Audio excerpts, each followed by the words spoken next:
بسم الله الرحمن الرحيم. الحمد لله رب العالمين، وأصلي وأسلم على سيدنا محمد وعلى آله وصحبه وسلم أجمعين. dhammaan walaalaha sharafta leh ee dhegaysanayo ee daawanayo casharkan yar oo kooban iyo mashruucan cumrada sharaxiisa waxaan ku bilaabayaa assalaamu calaykum waraxmat ullaahi wabarakaatu. alxamdu lilaahi rabbi alcaalamiin. marka hore waxaa mahad leh ilaahay subxaana wa tacaala na waafajiyey isu diyaarin mashruucan cibaadada ah ee ilaahay loogu dhowaanayo oo niyadeenna hadda laga bilaabo ilaa hadduu ilaahay qadaro bisha December 20 ee sanadkan 2019 ilaa bisha January 3 aan kusoo cumraysanayno, isla markaasna galaasyo oo dacwada iyo sida loo faafiyo iyo usuusheeda iyo tarbiyada nafta in ilaahay subxaana wa tacaala uu nagu kaalmeeyo in naftan iyada aysanna hogaamin laakiin aan hogaamino. ilaahay subxaana wa tacaala wuxuu raali uu ku yahay aan ku hogaamino galaasyadaasi iyo cumradaasi cibaadada ee khaaska ah weli ee cumrada ah oo Maka iyo Madiina aan ku tagayno. ilaahay subxaana wa tacaala niyadan hadda aan niyeysanayno inama alacmaalu binniyaat, waxaan ilaahay weydiisanaynaa hadduu nolol nagu gaarsiiyo caafimaad in ilaahay uu naga aqbalo. masjid dacwa St. Paul Minnesota marka ugu horeysa wuxuu qaabanayaa taariikh ahaan mashruuc unique ah oo ka kooban cumro Maka iyo Madiina la ziyaarin doono iyo duruus iyo kalaasyo oo dacwada islaamka iyo usuusheeda in la fahmo iyo qaabka qofka daaci u noqon lahaa iyo duruus tarbawi ah nafta taskiyadeeda oo ilaahay subxaana wa tacaala oo uu jecelaya qofka mu'minka ah naftiisa inuu mar kasta uu xaqa u ku hogaamiyo. duruustaasoo dhan ayaan meesha kusoo qaadan doonaa muddo 2 usbuuc ah hadduu ilaahay yiraahdo. marka reer Minnesota iyo dadka isteedyada degan oo dhan ayuu mashruucan u furan yahay, inkastoo lambarka uu kooban yahay. waxa aan kaxaynaynaa waa dhalinyaro hadduu ilaahay yiraahdo oo gabdho iyo wiilal baa la kaxaynayaa. qoysaskana wayna raaci karaan as a family, qoys ahaan. dadku waxaan xusuusinayaa marka fadliga cumrada oo kooban. waxaan isku dayayaa ilaahay idinkiisa cumrada xalaqad yar oo kooban tan oo kale laguma soo koobi karo. waxaan isku dayi doonaa xalaqooyin kala duwan inaan ka sameeyo cumrada iyo fadliga ay leedahay. xadiiska ila dhageysta nabiga wuxuu yiri calayhi wasalaam isagoo ka sheekanaya fadliga cumrada. xajkana kolay xadiisku ku jiraa laakiin anaga cumrada ugu dan leenahay. rasuulka calayhi wasalaam wuxuu yiri al-ummaaru wal-xujaaju wafdullah dacaahum faajaabuuh wasa'aluuhu faactaahum. xadiiskan culummada waxay yiraahdeen waxaa laga faa'iidaysanayaa duruus fara badan ama fawaa'id fara badan, laakiin 5 aan ka soo qaadanaya. marka hore xadiisku wuxuu tilmaamayaa dadka cumrada aadayo ama xajka aadayo inay yihiin wafuud ilaahay subxaana wa tacaala. kow horta wafdi ayaa tahay. wafdi waxaa la yidhaahdaa qof meel marti ku ah oo la ixtiraamayo. waa kow.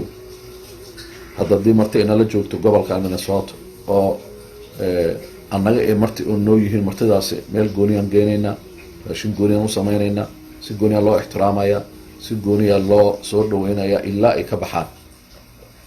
marka waa marti kow. 2 waxay marti u yihiin dadka cumraysanayo ilaahay subxaana wa tacaala. marka niyada hadda inay ka bilaabato waa ilaahay inaad u socoto, inaad marti u noqoto.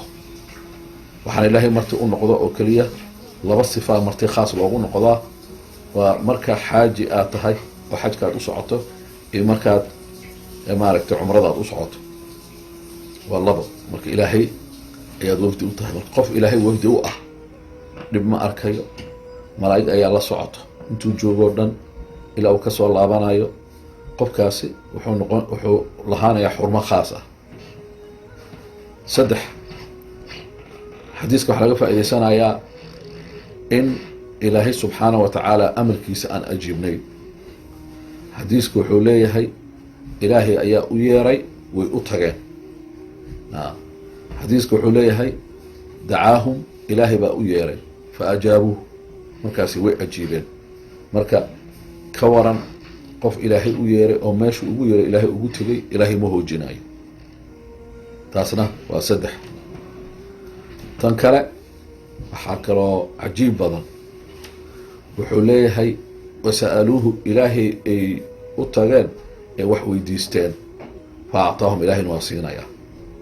lidaalika culummada waxay dhaheen midda 4, qof kasta oo xaaji ah sida ducadiisa loo aqbalo, qof kasta oo muctamir ah oo cumraysanaya ducadiisa waa la aqbalaa.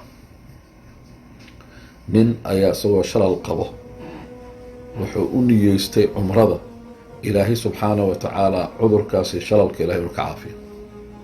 meeshuu tegey, gacmuhu kor u taagay, ilaahay subxaana wa tacaala wuxuu la soo laabtay ducadiisoo laga aqbalay. lidaalika culummada waxay yidhaahdaan cumrada waxaad u niyeysataa waxaad rabto, ilaah uu ku siinayaa. lidaalika waxaa sir ah caawaa idiin sheegayaa, qofka mu'minka ah adduunyo doon ma aha. caafimaad keliya ma raadiyo, dhaqaalo keliya ma raadiyo, hadduu business leeyahay, waxbarashada inu ku guulaysto keliya ma raadiyo. qofka wuxuu isla raadiyaa adduun oo khayr ah iyo aakhiro. marka duco waxaa jiro Anas ibnu Malik uu yiri rasuulku ku celcelin jiray, ama ducada ugu celcelin badan nabiga calaih salaam uu ku celceliyo waxay ahayd rabbanaa aatinaa fi dunya xasana wa fi laakhirati xasana wa qinaa cadaab annaar. waxaa la yidhi jumicat fi hada ducaa, ducadan waxaa lagu kulmiyey waxaad adduunya rabta iyo aakhira labadaba. idan marka labadii adduun iyo aakhiraba halkanay ka buuxdaa. rabbanaa aatinaa fi dunya, ilaahow waxaadna siisaa adduunka xasana, wax walba wanaagsan waay. marka taas ku ducaysataa, marka adduunka waxaad weydiisanaysaa haddaa xanuunsantaa ilah xanuunka iga qaad, hadduu cid kaa xanuunsantaa ilah ciddaas xanuunka ka qaad, haddii oo deen lagu lehay ilaahu deenta iga gud, wadadii aan ku gudi lahaa ilaahu hadda iwaafaji, haddii kurbo ku haysato ilaahu kurbadaas iga qaad, haddii cid kurbo haysato kula xiriirto ciddaas inaad u ducayso, ilan ducadaada waa la aqbalayaa adiga amaad ciddaa u ducaysaba. waayo rasuulka alai salaam cumar markuu usii socday xaggaas iyo xaramka wuxuu yidhi laa tansaana ducaa, ducada hanaga ilaamin. idan halkaas waxaa laga fahmaa in ducada qof kale xitaa aada u ducayn kartid. marka cumrada waxay yidhaahdeen culummada waxa aada u niyeysato oo xaajo ah ilaahay meesha ku aqbalaya. goormaa ugu fiican marka? wakti kasto, inkastoo qorsheena uu yahay meeshaas in waktiga salaatuleilka aan ku tukano, salaadoo dhan meesha aan ku wada tukano, 10 oo qaas oo loogu talagalay ardadeena in meesha lagu qaato. laakiin arrin muhim ah, culummadu waxay dhaheen waktiyada oo ducooyinka la aqbalo waxaa ka mid ah, inkastoo waktiyo khaasa oo badan la xusay oo salaatuleilka waktigeeda ay ku jirto, haddana dawaafka, marka dawaafka lagu jiro haddaad ducaysato intaad dawaafaysid wixii aa weydiisato ilaahay subxaana wa tacala ku siinaya. marka dhalinyaradan waxaan u kaxaynaynaa hadafka ugu weyn ah oo sanad kastana aan niyeysanay inaan sameyno, hadduu ilahay irado waktiga fasaxa ah, 2 usbuuc ee fasaxa bisha December, intay games iyo electronic ku mashquuli lahaayeen inay kow cibaado ku mashquulaan, 2 inay wax soo bartaan, caqligooda in la dhiso oo cilmi oo degdeg ah, crash program oo islaamic ah inay soo qaataan, ruuxdooda ilaahay idinkiisa waa ogtahay ilaahay subxana wataala qur-aanka ku kale fa alhamaha fujuuraha wa taqwaaha. markaas ilaahay wuxuu ka sheekeeyey macnaa naftaan anaa labada dhinac inay aadi kartaa laga sheekeeyey, laakiin qad aflaxa man zakaaha, waxaa liibaanay oo guulaystay adduun iyo aakhiraba oo guushii weyneed gaaray qoftii tahira naftaan oo nadiifiya. waxaa lagu nadiifiyaa marka cibaadooyinka ugu fadliga badan ee nafta lagu nadiifiyo cumrada ka mid ah. idan waxaan kusoo gabagabaynayaa qodobka shanaad. qofka waxaa laga faa'iidaysanayaa qofka muctamirka ah oo halkan ka tegayo xagga aadayo dhaqaaqa markuu bilaabo ama hadda markuu niyeysto, hadda dadka baxay inay niyeystaan aan ka codsanaya oo aan niyeysano.